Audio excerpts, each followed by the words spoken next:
Es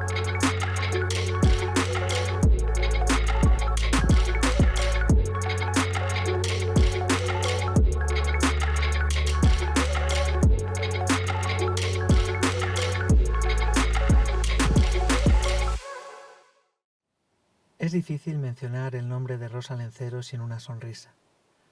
Una escritora polifacética que lleva reivindicando su nombre, su condición de mujer escritora, su espacio personal y único desde hace mucho tiempo. Es un placer enorme poder hoy charlar con ella desde su casa de Malpartida de Cáceres. Con todos ustedes, Rosa Lencero. Buenos días, Rosa. Hola, buenos días, Antonio. En primer lugar, es una alegría poder tener esta charla contigo.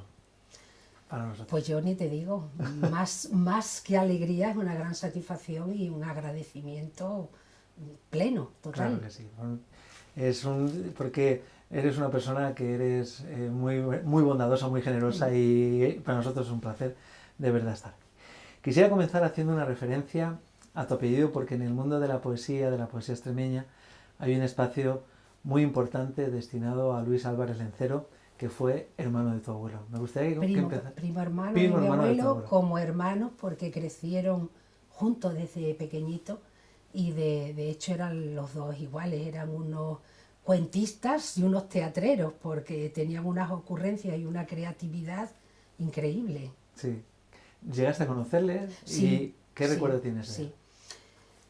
Pues siempre tengo el recuerdo inolvidable de sus abrazos. Era un hombre corpulento, que imponía muchísimo, con esa barba, con esa prestancia y esa presencia que tenía. Y cuando te veía, cuando te reencontraba, te daba unos abrazos impresionantes. Y luego su manera de hablarte, con ese cariño, con ese amor tan impresionante. Son como esos flashes que te quedas ya en tu cabeza y en tu recuerdo, que se me vienen muchas veces con una nostalgia y un cariño, como de echarle de menos, aunque no viviéramos mucho tiempo cercano, pero se le echa de menos, se echa de menos ese cariño. Claro, el corpulento era porque también, además de ser escritor, era escultor y hacía manejaba mucho hierro, esfuerzo, claro. La verdad es que sí, tenía una complexión muy fuerte, fíjate, fuerte, y encima murió de un cáncer de pulmón. O sea, es que es como un choque bestial, ¿no? Pero sí, y esa corpulencia suya la derrochaba en cariño y ternura. Ahora en 2023 se cumplieron 100 años de su nacimiento. Sin embargo, tal vez no sé si su legado no ha sido suficientemente valorado y puede que se corra el riesgo de que el olvido, como sucede tantas veces, sea finalmente el que acompañe su memoria. ¿No crees que se debería hacer algo también por rescatar la figura de un hombre que además fue un adalid de la poesía social en tiempos del franquismo, en tiempos donde te jugabas la cárcel, ¿no? o el prestigio al menos? Sí, efectivamente. En este centenario suyo de su nacimiento hemos formado, digamos, como un equipo en el que hemos colaborado varios escritores, poetas, gente de la cultura, y hemos luchado para que fuera el año de Luis Álvarez Lencero. Le hemos hecho homenajes, hemos hecho recitales, se ha editado un libro que lo coordinó Moisés Cayetano Rosado, por la Fundación Caja Badajoz, un libro impresionante, y hemos intentado mover un poco su recuerdo. En la Diputación Provincial de Badajoz está todo su legado, porque su viuda Marifé Baigorri lo pudo entregar allí, y queda muchísimo, queda prácticamente todo por catalogar. La Diputación de Badajoz hizo una exposición ya para clausurar el año de Lencero, en el que se exponían obras suyas, tanto de pintura pictórica como de escultura, y fue un éxito extraordinario. De hecho, una de las salas principales del Centro de Estudios Extremeños, una de las salas principales ha empezado ya, tuve el honor de inaugurarla, ¿no? Se llama la Sala de Luis Álvarez Lencero, y la verdad es que dejó un legado muy bonito y muy entrañable, porque él aglutinaba toda en esa creatividad tan explosiva que tenía. Su pintura era una pintura vanguardista, totalmente en aquella época, muy desconocida, muy picasiana. De hecho, tanto él, junto con Manuel Pacheco, que eran amigos entrañables, luchaban por defender todo lo que es el mundo de la vanguardia, de lo onírico, de lo que no era la manera conservadora de la literatura de la época. Y bueno, ahí hay un gran legado que hay que continuar catalogando y estudiando. Hacen falta que salgan muchísimos más estudios sobre la obra de Luis. Muy bien, Rosa.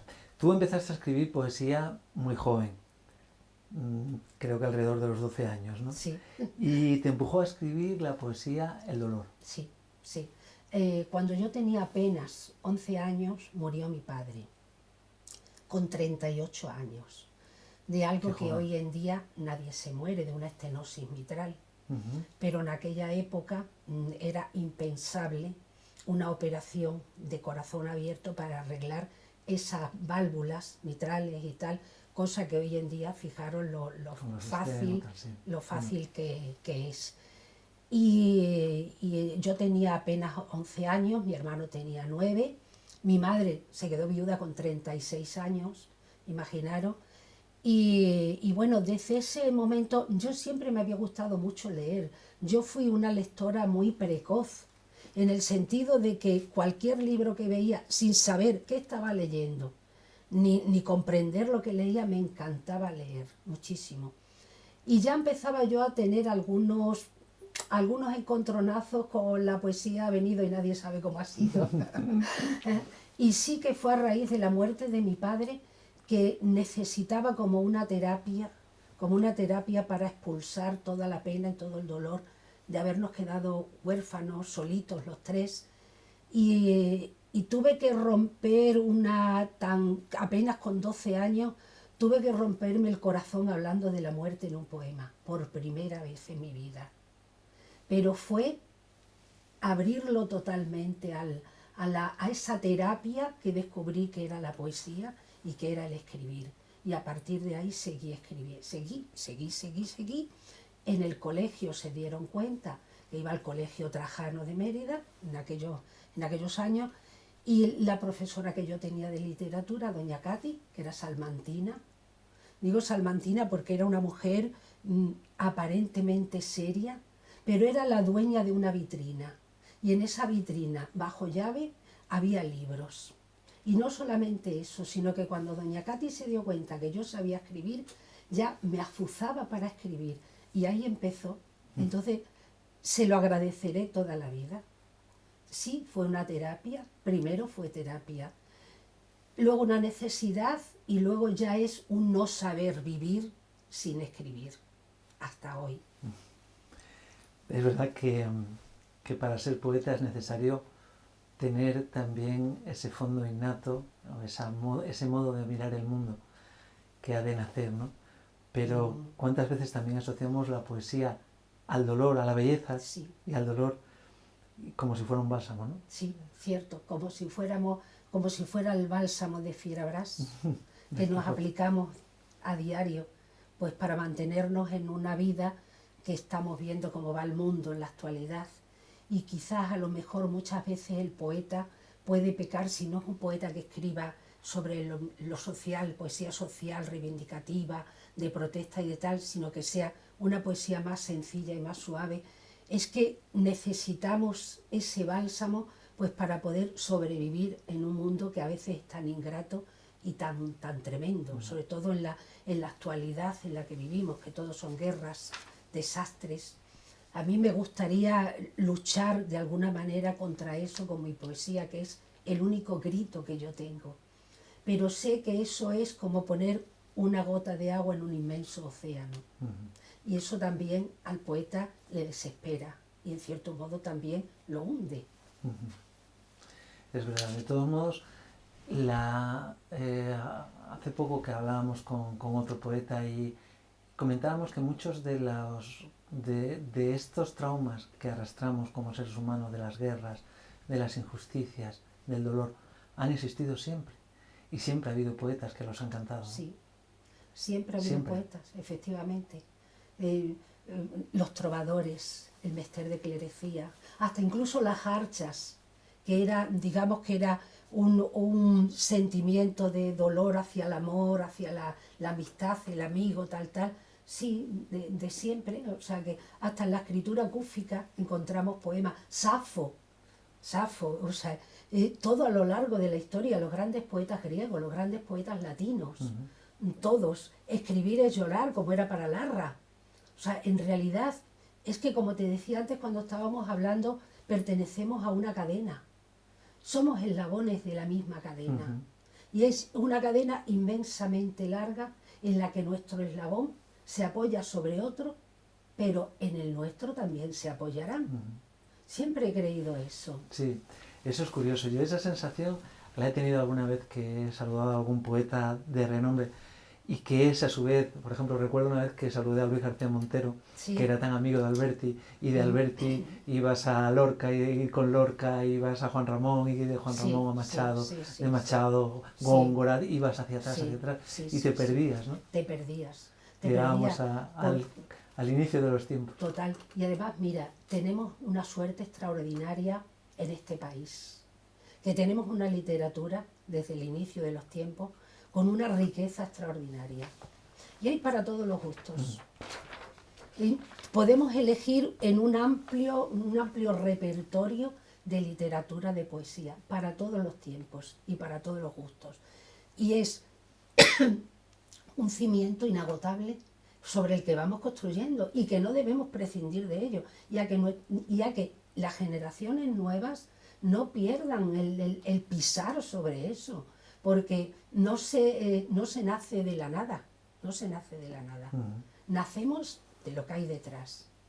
De nuestra cultura, de nuestros ancestros, que pueden ser literarios, pero también pueden ser de tradición oral, como hablaba Luis Landero, pero tenemos que beber de nuestro pasado. Sí, la literatura ¿Cuáles son oral para ti, cuáles son tus referentes en poesía? Primero con los que creciste y ahora con los que más te identificas. Pues primero empiezas creciendo con poesía. Yo era una entusiasta de los poemas de Gloria Fuertes. Qué bueno. No solamente me encantaban y era una entusiasta, sino que la imitaba.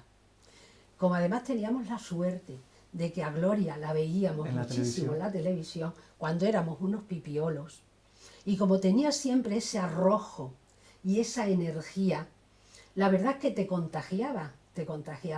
Y a mí me gustaba mucho imitar la voz y la poesía de Gloria Fuertes. Me encantaba. Digamos que eso fue un pilar importantísimo para mí, ¿no? Luego sí, seguí, a medida que iba creciendo y que en la escuela nos iban enseñando literatura, pues ya lógicamente ibas ampliando tu repertorio. Fui durante muchos años una forofa, lo sigo siendo, de Juan Ramón Jiménez. Me encantaban. Los romances a mí siempre me han fascinado. Recuerdo un romance que me enseñó, mi abuelo, era el de la loba parda. El de la loba parda es que muchas veces me asombro porque lo recuerdo y hasta lo digo, ¿no? Cuéntalo, ¿te acuerdas algo? Sí, lo que pasa es que ahora me queda como un poco... Pues no te preocupes, seguimos. Sí, no, pero cuando me acuerdo te lo digo. Eso de, estando yo en la michoza, limpiando la mi callada, vi de venir 7 lobos por una oscura cañada. Así empieza, ¿eh? Luego también me aprendí casi de memoria la elegía de Miguel Hernández, de Ramón de Sigé, porque me impactaba muchísimo, Y lógicamente también casi me sabía de memoria Jorge Manrique, coplas a la muerte de su padre. Recuerde el alma dormida, vive el seso y despierte contemplando cómo se pasa la vida. ¿Y cómo siguen siendo de vigentes esos? Sí, ¿Cómo para mí sí. siguen estando tan vigentes esos versos? Sí. Y lo hemos comentado, fíjate, has hablado de Gloria Fuertes. En la entrevista que tuvimos con Beatriz Oser, hablábamos de su figura y de cómo en muchos casos esa imagen a veces de escritora de ripios infantiles, Sí. se había comido a la grandísima poeta que era y al valor tan importante que tenía dentro de la cultura y dentro de la literatura española de la segunda parte del siglo XX, ya no solamente por su poesía, sino por su forma de ser, Sí. por su forma de Sí, ser, esa sí. generosidad que tenía con la literatura de los niños, pero esa capacidad de tocar la llaga en tantos momentos, porque era una poeta muy profunda Impresionante, sí. y que tuvo una vida muy Impresionante. complicada, ¿no? Muy complicada, una vida muy complicada para la época que le tocó vivir. Para la Entonces yo creo que ella hacía de su capa un sayo y se reía del mundo con su ternura. Su ternura tanto servía para curar como para decirle al mundo, ahora me río de ti. Totalmente. Es como la película del gran dictador, cuando le da una patada a la bola del mundo.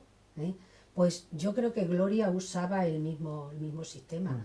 Sí que debió pasarlo muy mal, porque muchas veces su cara tan de angelote, tan fascinante, tenía que ser una máscara contra la sociedad y toda la podedumbre que había alrededor. Sí. Lo mismo la poesía como bálsamo. Sí, exactamente. El no poder sacar su verdadero amor, lo que ella sentía, que estuviera mal visto, esa sensación. Sí. Y luego comentabas, ¿no?, de Juan Ramón Jiménez, que también hemos hablado, y de las coplas de Jorge Manrique, que yo creo que hemos comentado en varias ocasiones, ¿no? La inmortalidad del recuerdo de Jorge Manrique respecto a su padre y cómo buena parte de sus versos tan acertados continúan absolutamente vigentes. Vigentes, total. Y son una verdadera enseñanza. Tú puedes cambiar algunos términos tan medievales como lo escribió Jorge Manrique. Puedes poner otra terminología muy similar de la época actual y en realidad no varía nada. Porque es cierto que nuestra vida sigue siendo ríos que van a dar a la mar, que es el morir. O sea, y que cuando quieres dar la vuelta en muchas ocasiones ya no hay lugar. Ya no hay lugar, sí. Bueno, cuando tuvimos la oportunidad de entrevistar a Ada Salas, le insistíamos en el hecho de que en la poesía actual había mucho protagonismo por parte de filólogos, ¿no? Había muchos filólogos dentro de la poesía y que tal vez eso había conseguido pues que se hiciera demasiado elitista y a lo mejor se alejara un poco del lector. Sin embargo, ella me comentaba que su pensamiento era al revés, que ella se hizo filóloga porque amaba la poesía. En tu caso, tú empezaste estudiando filología y sin embargo acabaste por otra de tus pasiones que es la historia. Cuéntanos ese tránsito. Pues mira, yo también empecé a estudiar filología por nada más y nada menos que por el amor a la literatura. No había otras cosas más de la filología que me interesaran, sinceramente, pero como tenías literatura prácticamente todo el tiempo y una literatura más profunda y tal, pues me embarqué en ello. Pero tenía otra pasión, yo era como la niña de Salomón. Por un lado me fui a filología por la literatura y por otro lado tenía la historia que tiraban de mí. Pero ya dije, cuando empecé a hacer filología, ya digo, no, es que no me encuentro a gusto, no me hallo. Y como no me hallo, tengo que buscar una solución. Solución, pues cambiarme de carrera, irme al Salomón del otro lado, y que también tenía literatura prácticamente todos los años de la carrera. O sea, y entonces digo, pues fantástico, la historia para mí es mi pasión. Yo en un principio quería haber hecho arqueología, porque soy de Mérida, he visto descubrir muchísimas cosas en Mérida. Una de las cosas, cuando yo iba al colegio con 12, 13 años, justo cuando salíamos de la escuela, casi enfrente estaban sacando un sarcófago que acababan de descubrir porque estaban haciendo una canalización. Bueno, pues todo eso a mí me fascinaba, pero al final hice historia contemporánea. Y lo maravilloso y lo bueno que tuve, que al final me pasé a la UNED, es que tuve como tutor a Javier a Javier Tusell. Que bueno, que casi me adoptó con eso de ser emeritense y toda esa historia, y bueno, y me fue muy bien la carrera. Una carrera de 5 años, la terminé en 7 porque empecé a trabajar y ya tenía que trabajar y estudiar al mismo tiempo, ¿no? Pero la historia para mí es mi pasión. De hecho, como te decía antes, yo lo mismo me encanta comprar libros de literatura, de poesía, de narrativa, tal, que Qué veo un historia. libro de historia en un escaparate y es que me voy al libro de historia, porque es pasional, totalmente. ¿Cuál es tu época favorita de la historia? Bueno, al final hice historia contemporánea, bueno, que fue donde más o menos me llevó Javier Tussell, que tuve con él, porque terminé la carrera en la UNED magníficamente, que se estudia, por lo Sí, menos en mi mucho. tiempo, muchísimo, muchísimo. Y tenía tutorías con él en el centro de la UNED en Madrid y tal. Y bueno, como Javier Tussell era especialista en el franquismo en Franco, pues me desvió por la historia contemporánea. Y bueno, no me disgusta porque la historia contemporánea me está enseñando, todavía me sigue enseñando lo que es la historia de hoy. Varía muy poco, varían las épocas, varían los años, varía el movimiento social y etcétera, etcétera, pero el hombre, en genérico, es el hombre. Y como decían los latinos, aún todavía el hombre es un lobo para el hombre. ¿No? Pero pensaba que me ibas a decir que tu época, por lo que conozco de ti, que me ibas a hablar de la época clásica, ¿no? De la época sí. de... Bueno, sí. es que, verás, Porque claro que tienes sí. muchas referencias en tu... Claro, me encanta en tu la época literatura. clásica, claro que sí. Tengo muchísimas referencias porque a mí el clasicismo me fascina, pero me fascina en lo que es, en el concepto del arte, el arte en general, la pintura, la escultura, la arquitectura, la literatura, me fascina muchísimo. De hecho, en lo que es el clasicismo literario, hay 3 poetas griegos que a mí me gustan muchísimo, que son Yorgos Seferis, Odiseo Elitis y Cavafis. Me encanta, que no son de la época de la Grecia clásica y antigua, sí, sí. ¿no? Que son de la Grecia contemporánea, ¿no? Pero que viven inmersos en un clasicismo que también, digamos, bañan la literatura de su época con ese clasicismo y lo hacen muy atractivo. Y para mí han sido puntos claves en mi manera de escribir. Cavafis es una influencia en la literatura española muy importante. Muy fuerte, sí, muy importante. Curioso. Yo desde luego a mucha gente le digo, si no has leído Cavafis, lee Cavafis porque te va a conquistar. Y lo mismo los otros, Yorgos Seferis tiene poemas impresionantes y Odiseo Elitis lo mismo. Son para mí 3 pilares fundamentales, total. Siguiendo con esto, me llama la atención que hayas dedicado 2 poemarios enteros ahondando en el tema de tu amor hacia el arte, a la escultura en este caso, de El Galo Moribundo y Como amantes de Etruria, ¿no? ¿Te fascinó tanto la figura del Galo Moribundo? Sí, cuando la vi la primera vez. Que llegaste a hacer un poemario entero. Sí. El Galo Moribundo es... Cuéntanos cómo es esa figura, porque es un hombre que está luchando, es un galo que está herido y está luchando porque va a morir, por no morir, ¿no? Pero sabe que va a morir. Es una escultura que está tendido, apoyado sobre un brazo y con el otro está intentando levantar su cuerpo de la tierra, pero ya es inútil porque está herido de muerte. Está desnudo por completo y solo tiene un torques en el cuello, que es una preciosidad. La escultura es una preciosidad. Yo la conocía por láminas en arte, pero cuando la vi por primera vez en el Museo Capitolino de Roma, dije, es que me fascinó. Fue como si te imantara totalmente. Entonces escribí El Galo Moribundo, poniéndote en la piel de ese galo que está perdiendo la vida y cómo pasa todo su mundo, todo lo que ha sido su vivencia, cómo pasa por su cabeza, sobre todo el amor. E intenta usar el amor ese para vencer a la muerte, aunque sabe que va a acabar yaciendo en el suelo ya sin vida, ¿no? Es precioso. Preciosa la idea y precioso el planteamiento. Me gustaría que leyeras el primero de los poemas, ¿no? Que es Él está hablando con la muerte, ¿no? Me gustaría que nos recitaras este primer poema. Si tienes ahí las gafas. Tengo las gafas. Nos hacemos una idea. de La lo que verdad estamos es que yo me emocioné muchísimo escribiendo El Galo Moribundo y el siguiente de la misma, hablando. Sí, del, efectivamente. Cada vez se estrecha más el cerco de la lentitud. Todopoderoso soy de esta sabiduría que me alumbra. El fin es llegado y me aguardas en vela. Hermosura extraña la de tu cara, muerte, que tan solo rozarte los labios embriagas mis pupilas de flaqueza. Qué dócil eres, esposando mi sueño al engaño leve de tu cintura. Dormiré sin desvelo al descuido. Tú ahuyentarás el cuervo y misericorde que picotea saña en mi herida.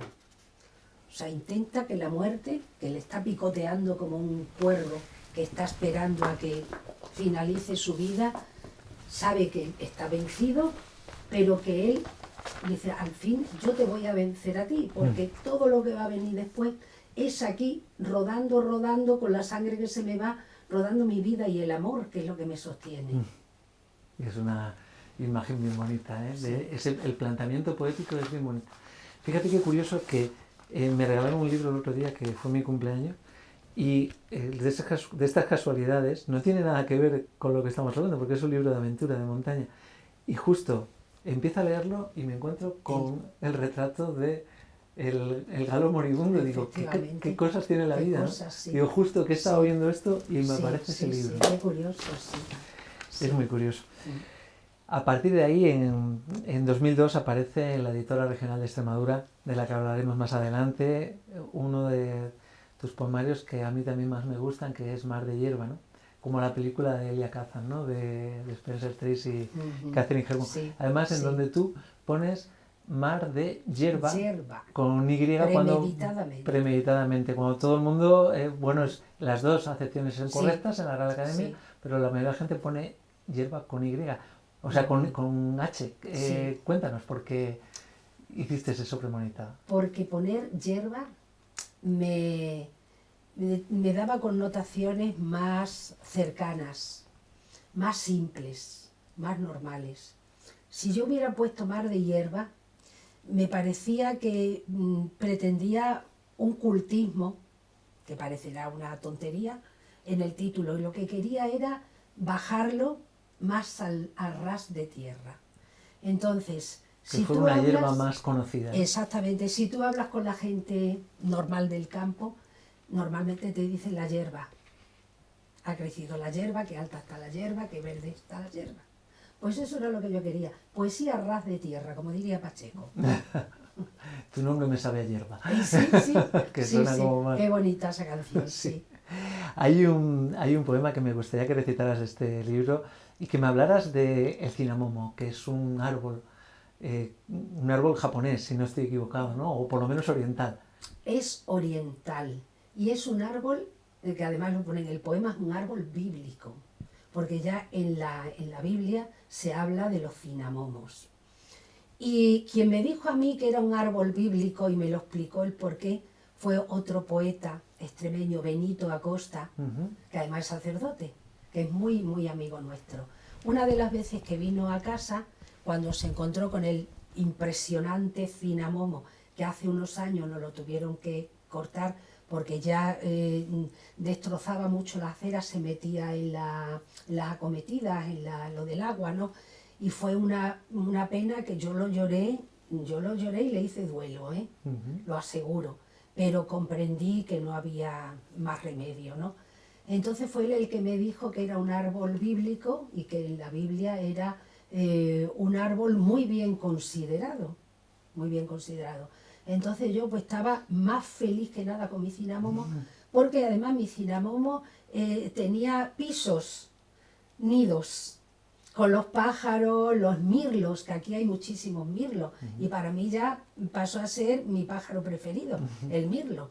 Y me dio muchísima pena porque desde entonces toda esa inmensa vida que había en el cinamomo, pues, y cuando estaban floreciendo las florecillas del cinamomo que huelen muy bien, muy bien, muy bien, venían las abejas a libar y era un mundo lo que había aquí al lado de mi casa, en mi cena. Pero bueno, Casi un ecosistema. un ecosistema total. Pero lo tengo en mi recuerdo y lo tengo en Y mi lo tienes en tu poema. poema. Hace Ya poco. para la eternidad. Sí, inmortal. Total. Frente a mi casa, un cinamomo perfuma la primavera. Sus ramilletes despiertan asombro. Un árbol bíblico. Seguimos siendo arcilla humana. Del hálito de la melancolía o de un desgarro germinan corazones de amapolas. Sin temor a la cellisca, el cinamomo se cimbrea. El rasgar del viento ulula enojado, destila la brisa que lleva dentro. Sí, porque cuando el viento sonaba fuerte, que aquí, al estar frente al campo, el viento mueve muchísimo los árboles y ululan, lógicamente. Qué bonita palabra, ulular, Sí, ¿verdad? sí. Y Me es- gusta mucho ulular, tanto como, por ejemplo, decir, y las estrellas titilan en lo alto. Titilan es que suena a Sí, campanitas, ¿verdad? sí, De todos modos, también ahí haces una literación que a mí me gusta, ¿no? El cinamomo se cimbrea sin temor a la cellisca, ¿no? sí, Es esa sí, sí. eso Es efectivamente, muy- sí. Esta, Sí. qué importante es saber hacer belleza, ¿no? Sí, sí. Integrando una imagen tan hermosa y las herramientas que te da el lenguaje, ¿no? Como Sí. es este caso. Ujú. En este mar de hierba, en definitiva, hay una galería de retratos íntimos, ¿no? Esa imagen de ese ecosistema, de Sí, tu árbol. sí, sí. A veces en lo más cotidiano se esconde la poesía, ¿verdad? Sí, porque además este libro, Mar de Hierba, es un canto a la naturaleza en todo su esplendor. La sierra de San Pedro, que se ve a la lejanía como va azuleando a medida que va cambiando la luz. Los atardeceres que se ponen por la sierra de San Pedro, vas viendo cómo va del púrpura al cárdeno, al violeta. Vas viendo delante de mi casa, que es una praderita, por donde pasa la cañada, por eso se llama esto, la cañada. Digamos que estamos en Malpartida de Cáceres. Efectivamente, Que luego vamos a la hablar. cañada que va hacia los Barruecos, donde estaba el lavadero de la Mesta. Pues todo eso, la hierba crece muchísimo. Y cuando está verde, verde, y viene el viento, la ondula totalmente, y es un mar. Y es un mar de hierba. La gente va paseando, son los paseantes que se recrean en la naturaleza. Los mirlos, las cigüeñas. Es que es algo maravilloso, maravilloso. Y se necesita ser poeta o pintor para expresarlo. Es verdad. Y es necesario. Sí. Has alternado tu poesía con incursiones en otros ámbitos literarios, como la novela. Publicaste con De la Luna Libros La Paz del Lobo, ¿no? Sí. Que es, si bien ahora mismo en la poesía cada vez es más difícil encontrarse poetas sociales, este libro sí que tiene un trasfondo social importante, ¿no? De la posguerra en Sí, Extremadura, sí. de la denuncia social, ¿no? Realmente, de cómo... esto me llama la atención porque tú, sin embargo, desde la poesía no accedes a esa poesía social, pero sí lo haces a través de la novela. Efectivamente. Sí, es que parece que he hecho ahí como una distinción muy drástica de lo que el uso que yo hago de la poesía a el que hago de la narrativa. La narrativa, digamos que es como un lienzo más amplio, donde puedes ir pintando y escribiendo muchísimas más otras cosas que para mí o no tienen cabida en la poesía, en mi poesía, o soy incapaz de plasmarla. Entonces, la novela La Paz del Lobo llevaba muchísimo tiempo dándole vueltas a historiar la intrahistoria extremeña de la posguerra. No con ánimo de hacer heridas ni nada, sino la realidad. Yo he estudiado historia. Podías hacer ese... Y podía, efectivamente. Y yo, independientemente de estudiarla, para escribir La Paz del Lobo, tuve que documentarme muchísimo, porque no puedes tirarte ahí a ciegas a escribir una novela sobre la posguerra sin tener conocimiento, sin lo que estás diciendo tener su base real y firme, porque si no te suicidas como escritora, lógicamente. Fantasear no. Bueno, usas digamos, lo que es la creatividad y lo que son las licencias que te da el ser escritor para trasladar una historia. Y lo que intenté fue rescatar esa parte de la sociedad de la posguerra, cómo se vivía, cómo se vestía, cómo se movía la gente socialmente. Y bueno, y creo que me tiré casi 4 años para escribirla, lógicamente. Y creo que hice un buen trabajo en La Paz del Lobo. De hecho, tuvo mucho éxito y estuvo recomendada en muchísimos sitios. Y la verdad, yo sabía que con una vez que tocara ese tema, para mí era una manera de cumplir, De saldar, exacto. de saldar, efectivamente. Y creo que lo he saldado. También has hecho incursiones en la literatura infantil, que es una literatura muy agradecida, ¿verdad? Sí, me encanta, porque me divierto mucho. Claro, es muy distinto y Sí, el encontrarte con Sí. chicos, alguna vez que hemos compartido Sí, sí, sí, alguna incursión de este tipo, siempre que agradecido. Yo tengo Sí. esa sensación, ¿no? Me encanta. Yo creo que escribo literatura infantil y juvenil por 2 motivos.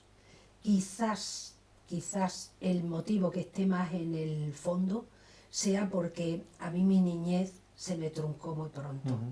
Tuve que empezar a ser mayor porque mi madre tuvo que empezar a trabajar para cuidarnos con 9 y 11 años, y entonces mis juegos ya eran distintos, eran juegos más responsables porque tenía que tener cierto cuidado también con mi hermano. Mi madre, si venía a tal hora, tenía que estar pendiente del reloj y poner la olla en el fuego para calentar la comida para cuando llegara. O sea, que quieras que no, mi mundo infantil se vio muy truncado. Entonces, me gusta escribir para los niños, para que lo disfruten, para que vivan la infancia y la adolescencia también, porque también mi adolescencia estuvo muy marcada por la falta de mi padre. Y luego la segunda parte es que me divierto muchísimo. Me divierto mucho escribiendo para los niños y los jóvenes y me río. Y como me río y soy feliz y me divierto, pues me gusta. Has hecho también teatro. Sí.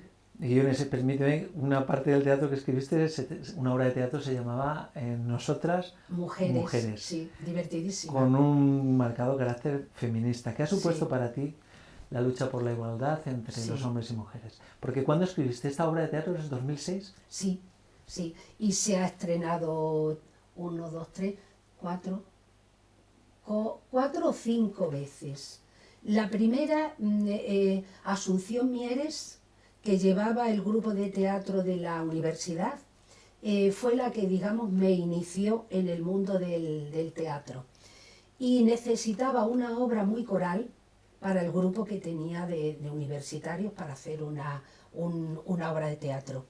Y entonces digo, pues genial, tenía yo muchas ganas de verter en una obra de teatro un poco la situación de las mujeres. En plan denuncia humorística.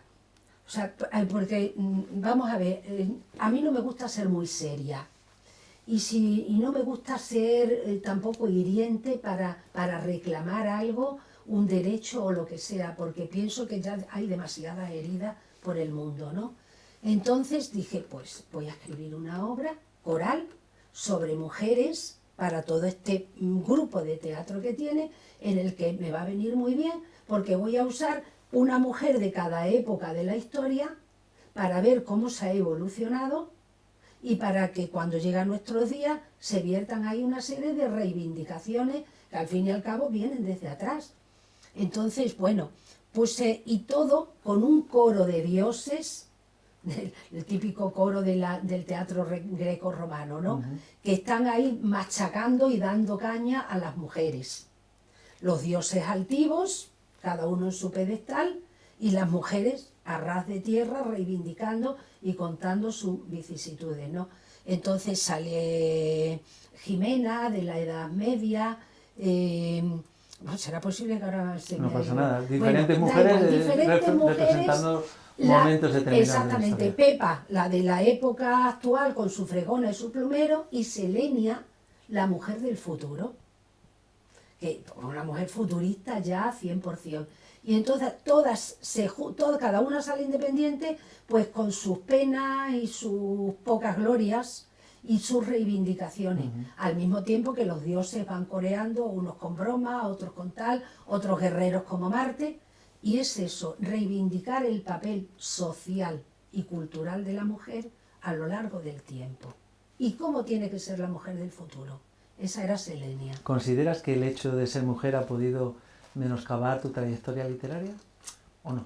Bueno, en realidad no, porque yo he sabido muy bien resguardar mi sitio.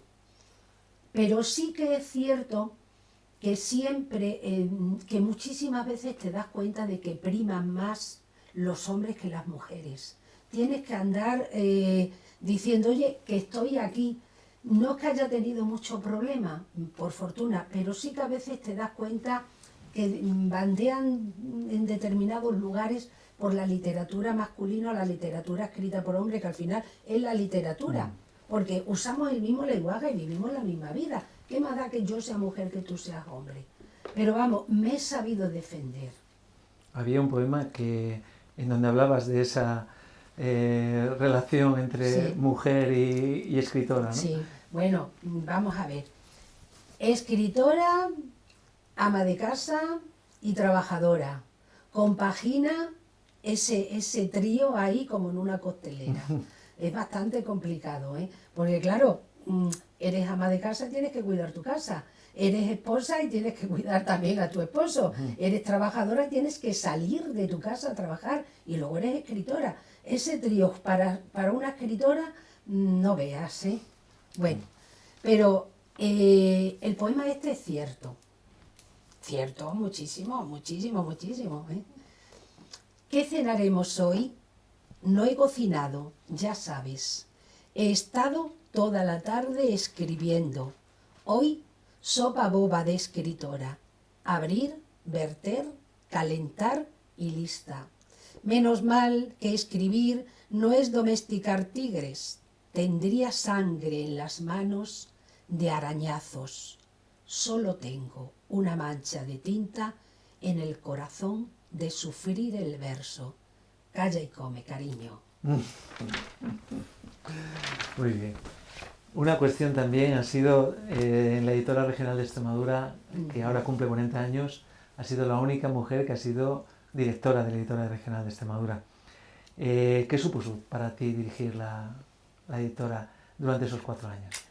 Bueno, pues mira, todo empezó, yo estaba tan tranquila en mi mundo laboral, soy funcionaria del Ayuntamiento de Mérida y como escritora, yo en Mérida me he movido mucho, me conoce todo el mundo, y nombraron a Trinidad Nogales Basarrate consejera de Cultura.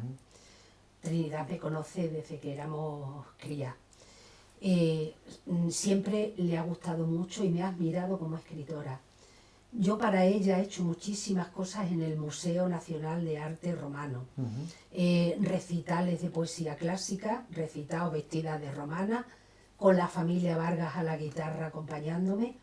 El último fue en la cripta del Museo Romano, que allí ya no cabía un alfiler.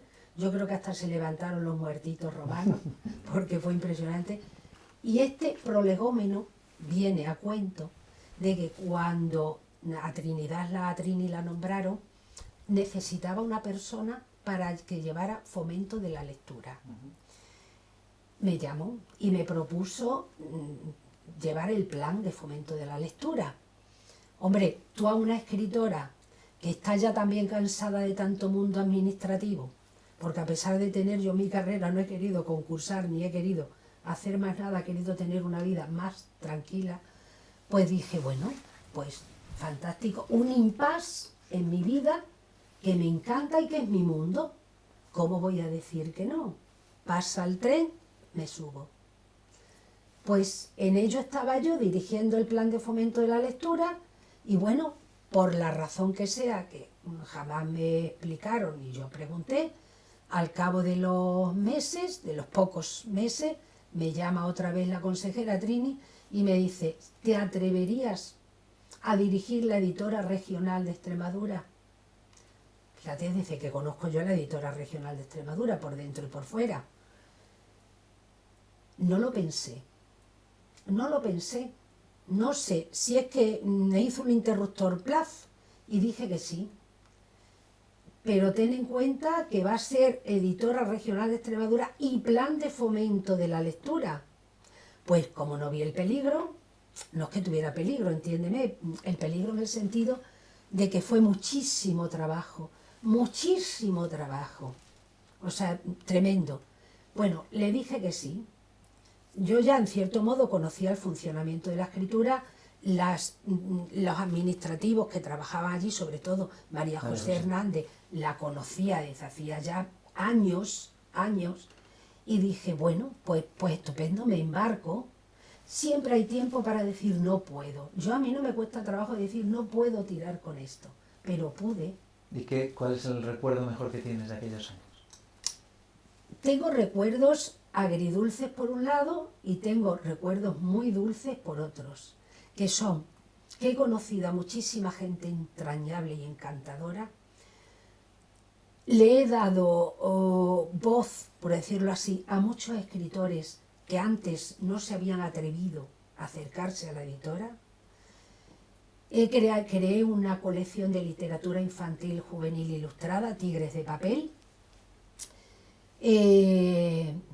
Hice que el mundo del cómic, asociándome con Extreveo, se moviera un poco más en la editora. Me lancé, que ahora por lo visto no se puede hacer coediciones, bastantes coediciones, con otras editoriales que lo necesitaban, y así uníamos nuestra fuerza y se fortalecían. Y bueno, tengo la satisfacción de que también me confieso y me culpo como mujer que tiré mucho por el mundo de la mujer para que publicaran las escritoras en la editora. Y sobre todo, hay una autora que la primera vez que en la editora publicó una mujer, una chica tan joven, con 17 años, como fue Irene Velarde, que escribió un libro sobre la historia de los médicos sin fronteras en Sudán, en plena guerra y tal.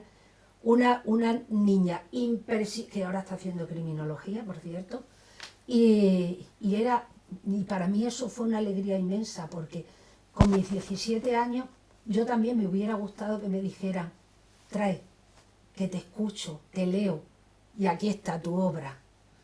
Y eso para mí pues fue maravilloso. También la parte negativa es que tendrías que bregar con el ego de muchos escritores, que muchas veces eso no es fácil. Muchísimo, el mundo literario sabemos que está también repleto de puñaladas. De muchos dioses con pies de barro.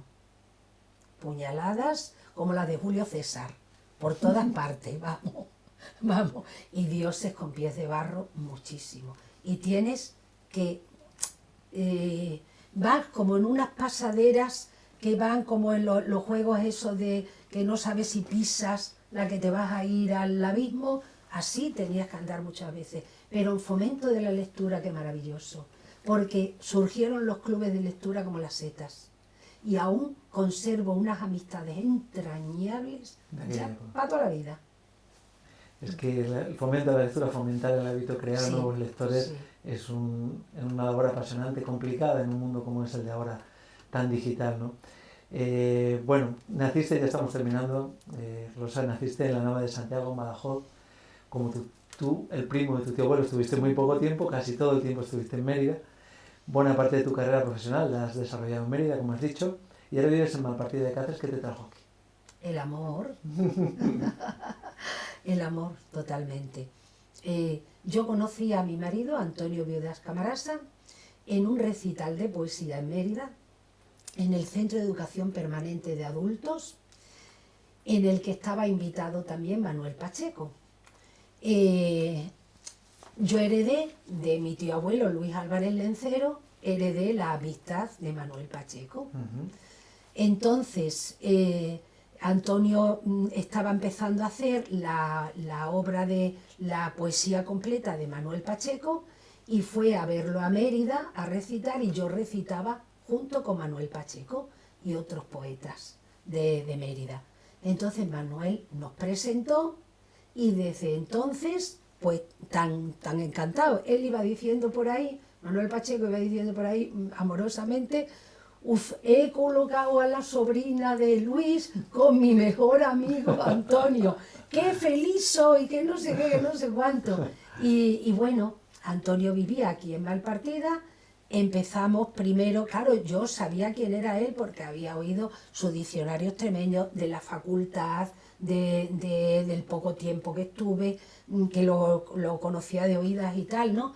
Y bueno, y empezamos, todo surgió, bueno, con la amistad de Pacheco en medio, y hablando de literatura y hablando de libros, bueno, pues quedamos, pues para café, pues para no sé qué, para no sé cuánto, y hasta ahora, y vamos, o sea que vamos para 29 años. Muy bien. Rosa, ya finalizando, ¿en qué estás trabajando ahora en el mundo literario? Sí, pues mira, ahora en el mundo literario estoy, me gusta mucho ahora meterme en los relatos pequeños. O sea que no necesitas mucho para intentar decir algo, es como un juego total, un juego creativo. Y me está gustando mucho, de hecho yo tengo un libro de relatos, Encantadas de la Vida, que son de relatos que me lo publicó Ediciones del Oeste de Badajoz, que ya desapareció penosa, por desgracia, y son relatos, no sé si son 12 o 13 relatos de mujeres y uno de hombres. Y hay de todo. De hecho, uno de los relatos, que es el de la anorexia, la Asociación de Anorexia de Mérida lo lee mucho, porque es Diario Topo, que se titula, de una adolescente que cae en la anorexia, cómo va engañando y como tal, y toda esa historia, ¿no? Y me gusta, descubrí que me gusta mucho el mundo del relato. Del relato breve, Del relato, microrelato, no no digo micro, microrelato, no, sino micro relato no, breve. exactamente, Perfecto. micro no, Además relato eres breve. una excelente lectora de certámenes literarios de relato. Sí, sí, cierto, sí. Y una prologuista que parece que todo el mundo ahora está haciendo del oficio de Sí. prologuista. Bueno, pues eso Sí, también sí, está bien. sí, me Está gusta, porque bien. también así ayudas a la gente, Claro, sí. y le animas y le apuntalas, que eso es Y importantísimo. como yo decía antes, tú tienes un marcado carácter generoso y altruista. Eso es una cosa, además de tu sonrisa, que a toda la gente que te conoce le llama la atención. Muchas gracias, Antonio. Bueno, para finalizar me gustaría que leyeras este último poema, que es un poema al que sé que le tienes mucho cariño, y Sí. con esto finalizamos Sí. la entrevista. Y te digo, le tengo mucho cariño porque a mí Virgilio, el clásico Virgilio, siempre me ha gustado mucho, porque tiene poemas con unos versos que son, vamos, como para grabarlos permanentemente Vigentes, ¿no? Todavía, a pesar de... en unos pedazos de relieve, que digas, madre mía, es que este verso, esta sentencia de Virgilio, es que es aún hoy. Y bueno, como nosotros tenemos un espíritu de viajero, que viajamos muchísimo, en uno de nuestros viajes a Italia, pues estábamos sentados en una escalinata en Brindisi, viendo que casi morían en el mar, viendo como un impresionante velero inglés estaba señoreándose allí, y nosotros comiéndonos un triste helado allí sentados, diciendo, madre mía, qué choque, qué cosa, ¿eh? Y bueno, me acordé de Virgilio, y escribí allí, en Italia. Cuando llegué a mi autocaravana, digo, ahora escribir. Bueno, venga. Empieza con unos poemas de Virgilio, con unos versos de Virgilio. Mientras el río corra, los montes hagan sombra y en el cielo haya estrella, leíamos en la escalinata de día. Hacía un sol infernal. Comíamos un helado contemplando aquel velero inglés tan altivo. Bajo la estilizada sombra de la columna sentíamos el hormigueo de la vía Apia, que se ahogaba tan histórica en el Adriático. Él venía de Grecia, a un tiro de piedra con una honda, enfermo y joven aún.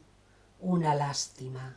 Sin inmortalidad no sería nadie Virgilio, ni morir en Brindisi nada importante. La fortuna, los hados, los versos también me han traído aquí, a este punto, donde su último suspiro se llevó oculto el final de los troyanos. Roma es grande, Virgilio, un imperio. Nunca saldrían de sus limes el cuero de tus sandalias. Yo también, en Hispania, mandaría grabar un verso tuyo, que nunca el rey del Tártaro te espere. Le tengo mucho cariño a este poema. Perfecto. Mucho cariño. Bueno, Son de la vivencia. Pues muchísimas gracias, Rosa, por haber estado con nosotros y haber compartido a tu vosotros experiencia y porque tu conocimiento. ha sido un placer.